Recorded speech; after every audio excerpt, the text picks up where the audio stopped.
Chapter 57. The discomposure of spirits which this extraordinary visit threw Elizabeth into could not be easily overcome, nor could she, for many hours, learn to think of it less than incessantly. Lady Catherine, it appeared, had actually taken the trouble of this journey from Rosings, for the sole purpose of breaking off her supposed engagement with Mr. Darcy.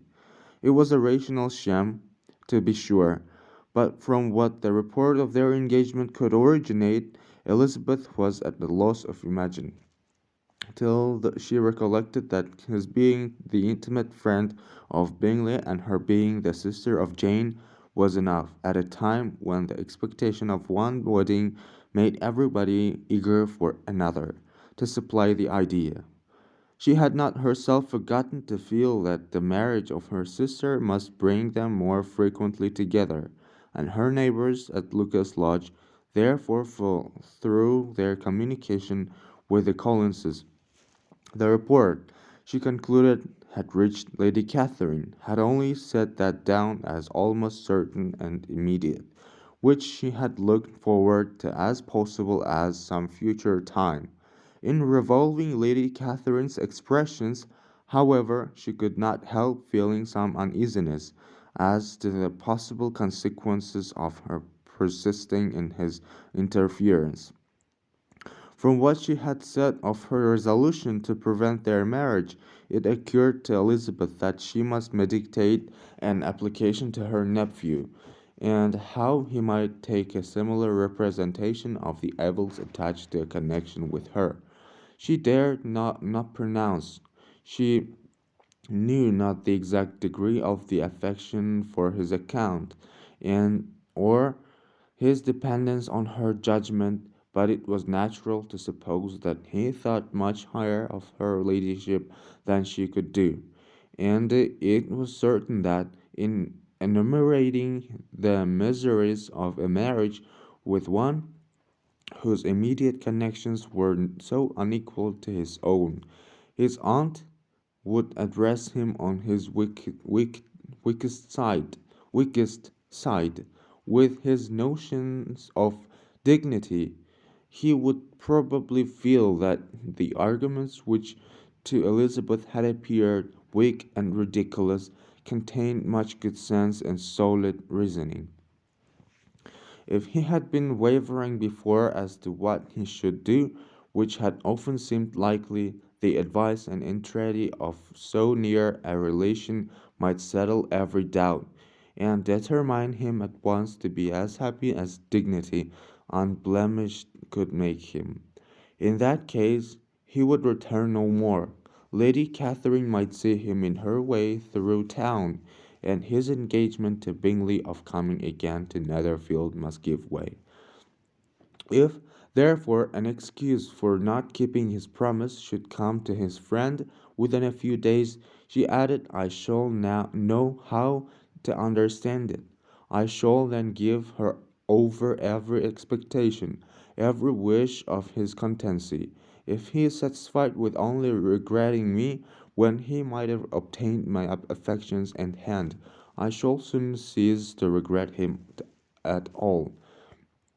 The surprise of the rest of the family, on hearing who their visitor had been, was very great, but they obligately satisfied it with the same kind of supposition which had appeared Mrs. Bennet's curiosity, and Elizabeth was spared from much teasing on the subject.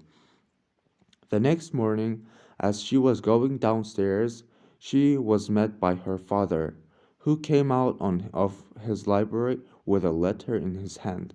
Lizzie, said he, I was going to look for you. Come into my room. She followed him thither, and her curiosity to know what he had to tell her was heightened by the supposition of its being in some manner connected with the letter he held. It suddenly struck her that it might be from Lady Catherine, and she anticipated with dismay all the consequent explanations. She followed her father to the fireplace, and they both sat down. He then said, I have received a letter this morning that has astonished me exceedingly. As it principally concerns yourself, you ought to know its contents. I did not know before that I had two daughters on the brink of matrimony. Let me congratulate you on a very important conquest. The color now rushed into Elizabeth's cheeks in the instantaneous conviction of its being a letter from the nephew, instead of the aunt, and she was undetermined whether most to be pleased that he explained himself at all, or offended that his letter was not rather addressed to herself, when her father continued. You look conscious young ladies have great penetration in such matters as these, but I think I may daily defy even your sagacity to discover the name of your admirer. This letter is from Mr. Collins. From Mr. Collins? And what can he have to say? Something very much the purpose, of course. He begins with congratulations of the approaching nuptials of my eldest daughter, of which it seems he has been told by some of the good-natured, gossiping Lucases. I shall not sport with your impatience by reading what he says on that point. What relates to yourself is as follows. Having thus offered you the sincere congratulations of Mrs. Collins and myself on this happy event, let me now add a short hint on the subject of another, of which we have been advertised by the same authority. Your daughter Elizabeth, it is presumed, will not long bear the name of Bennet, after her eldest sister has resigned it, and he chosen partner of her fate may be reasonably looked up to as one of us most illustrious personages in this land. Can you possibly guess, Lizzie, who is meant by this? This young gentleman is blessed in a peculiar way with everything the heart of mortal can most desire: splendid property, noble kindred, and extensive patronage. Yet, in spite of all these temptations, let me warn my cousin Elizabeth, and yourself, of what evils you may incur by a precipitate closure with this gentleman's proposals, which of course you will be inclined to take immediate advantage of. Have you any idea, Lizzie, who this gentleman is? But now it comes out. My motive for cautioning you is as follows. We have reason to imagine that his aunt, Lady Catherine de Bourgh, does not look on the match with a friendly eye. Mr. Darcy, you see, is the man. Now, Lizzie, I think I have surprised you. Could he or the Lucases have pitched on any man within the circle of our acquaintance, whose name would have given the lie more effectually to what they related? Mr. Darcy, who never looks at any woman but to see a blemish, and who probably never looked at you in his life. It is admirable. Elizabeth tried to join in her father's pleasantry, but could only force one most reluctant smile. Never had his wit been directed in a manner so little agreeable to her. Are you not diverted? Oh, yes. Pray read on. After mentioning the likelihood of his marriage to her ladyship last night, she immediately, with her usual condescension, expressed what she felt on the occasion, when it became apparent that on the score of some family objections on the part of my cousin, she would never give her consent to what she termed the disgraceful a match. I thought it my duty to give the speediest intelligence of this to my cousin, that she and her noble admirer may be aware of what they are about, and not run hastily into a marriage which has not been properly sanctioned. Mr. Collins moreover adds, I am truly rejoiced that my cousin Lydia's sad business has been so well hushed up, and am only concerned that their living together before the marriage took place should be so generally known. I must not, however, neglect the duties of my station, or refrain from declaring my amazement at hearing that you received the young couple into your house as soon as they were married. It was an encouragement of vice, and had I been the rector of Longbourn, I should very strenuously have opposed it. You ought certainly to forgive them as a Christian, but never to admit them in your sight, or allow their names to be mentioned in your hearing. That is his notion of Christian forgiveness. The rest of his letter is only about his dear Charlotte's situation, and his expectation of a young olive branch. But, Lizzie, you look as if you did not enjoy it. You are not going to be Missish, I hope, and pretend to be affronted at an idle report. For what do we live, but to make sport for our neighbors, and laugh at them in our turn? Oh, cried Elizabeth, I am excessively diverted, but it is so strange. Yes, that is what makes it amusing. Had they fixed on any other man, it would have been nothing, but his perfect indifference and your pointed dislike make it so delightfully absurd. Much as I abominate writing, I would not give up Mr. Collins's correspondence for any consideration. Nay, when I read a letter of his, I cannot help giving him the preference even over Wickham, much as I value the impudence and hypocrisy of my son-in-law.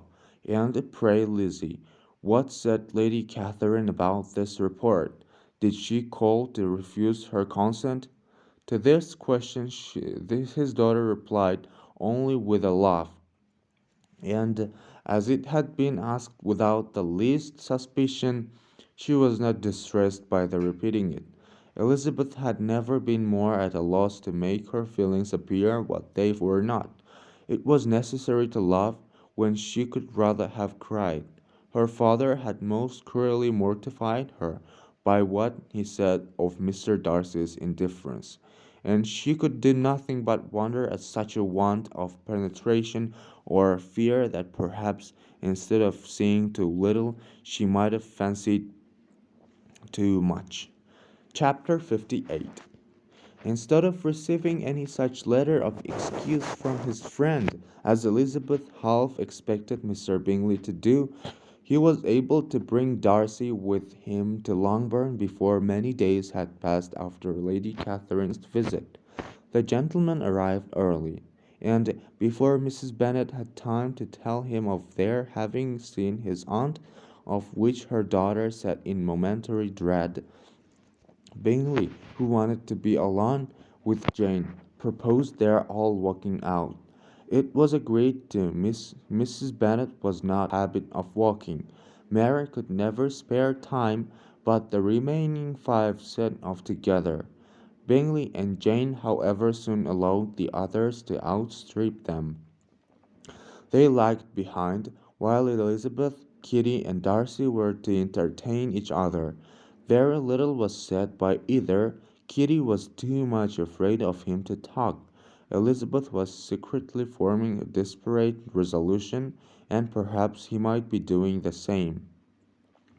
They walked towards the Lucases because Kitty wished to call upon Maria, and as Elizabeth saw no occasion for making it a general concern, when Kitty left them she went boldly on with him alone. Now was the moment for her resolution to be executed, and while her courage was high, she immediately said, Mr. Darcy, I am a very selfish creature, and, for the sake of giving relief to my own feelings, care not how much I may be wandering yours. I can no longer help thanking you for your unexampled kindness to my poor sister. Ever since I have known it, I have been most anxious to acknowledge to you how gratefully I feel it. Were it known to the rest of my family, I should not have merely my own gratitude to express. I am sorry, exceedingly sorry, replied Darcy, in a tone of surprise and emotion, that you have ever been informed of what may, in a mistaken light, have given you uneasiness. I did not think Mrs. Gardiner was so little to be trusted. You must not blame my aunt. Lydia's thoughtlessness first betrayed to me that you had been concerned in the matter, and of course I could not rest till I knew the particulars. Let me thank you again and again, in the name of all my family, for that generous compassion which induced you to take so much trouble and bear so many mortifications for the sake of discovering them. If you will thank me, he replied, let it be for yourself alone, that the wish of giving happiness to you might add force to the other inducement which I led to me on. I shall not attempt to deny, but your family owe me nothing. Much as I respect them, I believe I thought only of you. Elizabeth was too much embarrassed to say a word. After a short pause, her companion added, you are too generous to trifle with me. If your feelings are still what they were last April, tell me so at once. My affections and wishes are unchanged, but one word from you will silence me on the subject forever. Elizabeth, feeling all the more than common awkwardness and anxiety of his situation, now forced herself to speak, and immediately, though not very fluently, gave him to understand that her sentiments had undergone so material a change since the period to which he alluded, as to make her receive with gratitude and pleasure his present assurances. The happiness which his reply produced was such as he had probably never felt before, and he expressed himself on the occasion as sensibly and as warmly as a man violently in love can be supposed to do. Had Elizabeth been able to encounter his eye, she might have seen how well the expression of heartfelt delight diffused over his face became him. But, though she could not look, she could listen, and he told her of feelings which, in proving of what importance she had to him, made his affection every moment more valuable. They walked on, without knowing in what direction. There was too much to be thought and felt and said for attention to any other objects. She soon learned that they were indebted for their present good understanding to the efforts of his aunt, who did call on him in mother return through London, and there relate her journey to Longbourn, its motive and the substance of her conversation with Elizabeth, dwelling emphatically on every expression of the letter which, in her ladyship's apprehension, peculiarly denoted her pervences and assurance, in the belief that such a relation must assist her endeavours to obtain that promise from her nephew which she had refused to give. But unluckily for her ladyship, its effect had been exactly contrariwise. It taught me to hope, said he, as I had scarcely ever allowed myself to hope before. I knew enough of your disposition to be certain that, had you been absolutely, irrevocably decided against me, you would have acknowledged it to Lady Catherine frankly and openly. Elizabeth colored and laughed as she replied, yes, you know enough of my frankness to believe me capable of that. After abusing you so abominably to your face, I could have no scruple in abusing you to all your relations. What did you say of me that I did not deserve? For though your accusations were ill founded, formed on mistaken premises, My behavior to you at the time had merited the severest reproof. It was unpardonable. I cannot think of it without abhorrence. We will not quarrel, for the greater share of blame annexed to the evening, said Elizabeth. The conduct of neither, if strictly examined, will be irreproachable, but since then we have both, I hope, improved in civility. I cannot be so easily reconciled to myself. The recollection of what I then said, of my conduct, my manners, my expressions during the whole of it, is now, and has been many months, inexpressibly painful to me. Your reproof, so well applied, I shall never forget. Had you behaved in a more gentlemanlike manner, those were your words. You know not, you can scarcely conceive, how they have tortured me. Though it was some time, I confess, before I was reasonable enough to allow their justice. I was certainly very far from expecting them to make so strong an impression.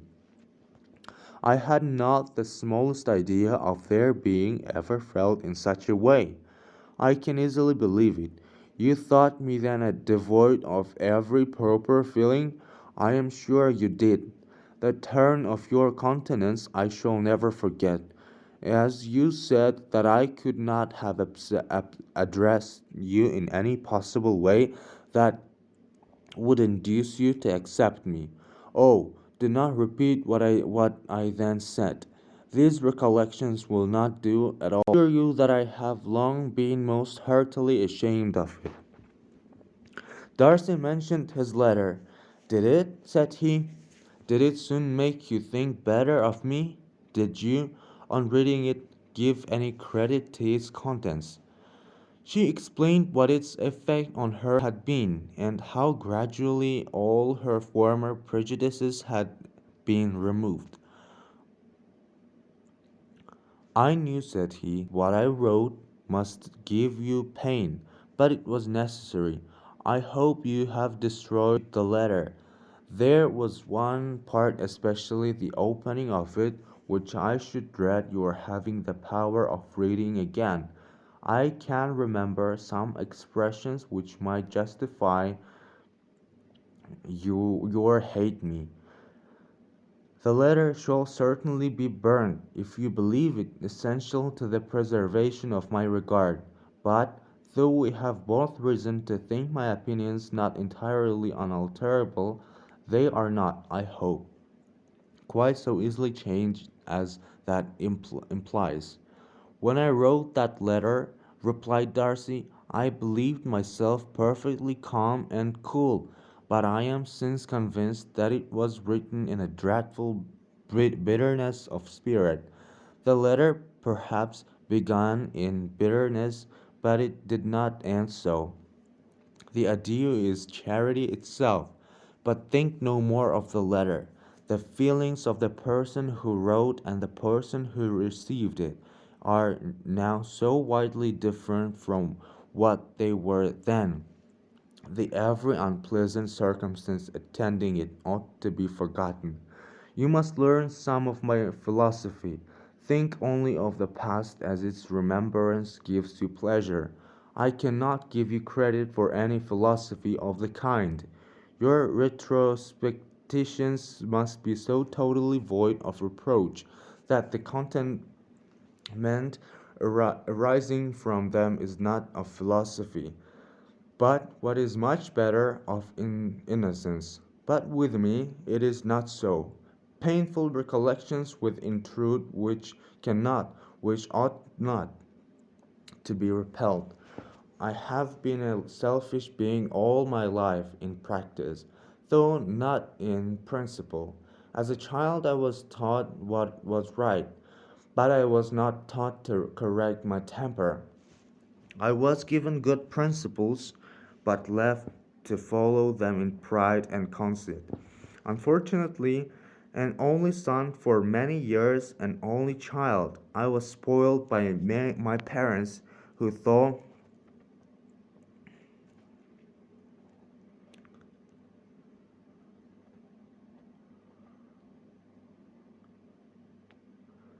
good themselves. My father, particularly all that was benevolent and amiable, allowed, encouraged, almost taught me to be selfish and overbearing, to care for none beyond my own family circle, to think meanly of all the rest of the world, to wish at least to think meanly of their sense and worth compared with my own.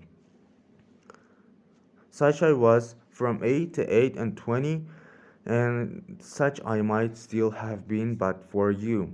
Dearest, loveliest Elizabeth, what do I not owe you?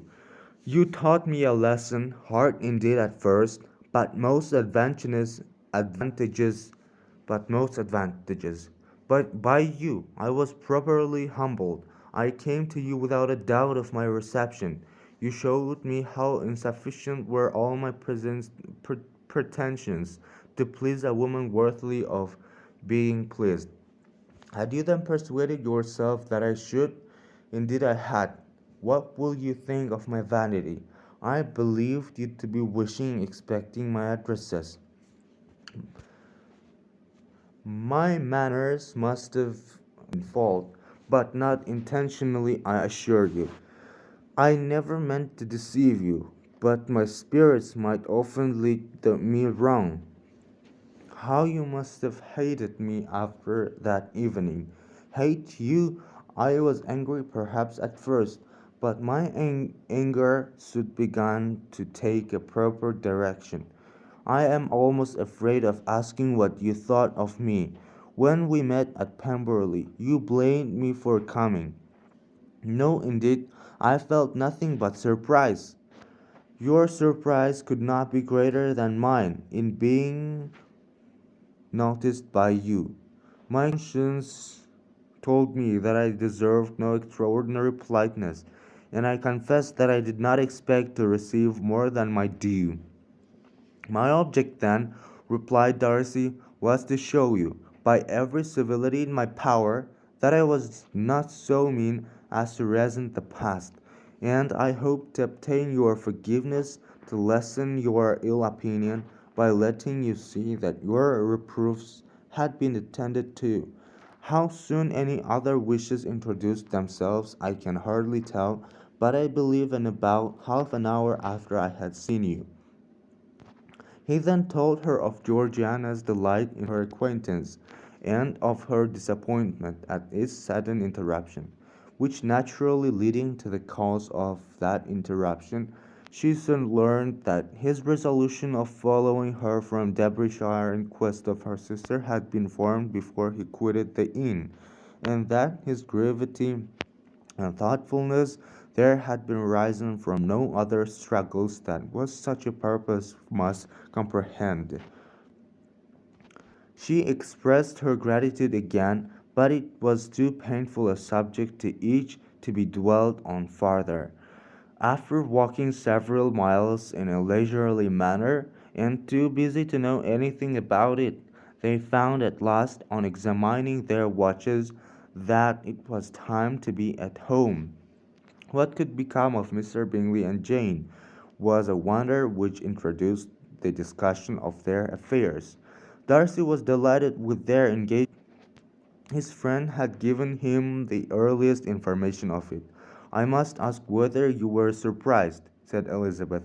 "Not at all. When I went away, I felt that it would soon happen."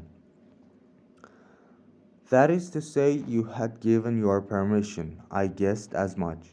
And though he exclaimed at the term, she found that it had been pretty much the case. "On the evening before my going to London," said he, "I made no confession to him, which I believe I ought to have made long ago. I told him of all that had occurred to make my former interference in his affairs absurd and impertinent. His surprise was great. He had never had the slightest suspicion, I told him, moreover, that I believed myself mistaken in supposing, as I had done, that your sister was indifferent to him, and as I could easily perceive that his attachment to her was unabated, I felt no doubt of their happiness together. Elizabeth could not help smiling at his easy manner of directing his friend. "Did you speak from your own observation," said she, "when you told him that my sister loved him, or merely from my information last spring?" "From the former. I had narrowly observed her during the 2 visits which I had lately made here, and I was convinced of her affection." "And your assurance of it, I suppose, carried immediate conviction to him." "It did. Bingley is most unaffectedly modest. His diffidence had prevented his depending on his own judgment in so anxious a case, but his reliance on mine made everything easy. I was obliged to confess one thing, which for a time, and not unjustly, offended him. I could not allow myself to conceal that your sister had been in town 3 months last winter, that I had known it, and purposely kept in from him. He was angry, but his anger, I am persuaded, lasted no longer than he remained in any doubt of your sister's sentiments. He has heartily forgiven me now."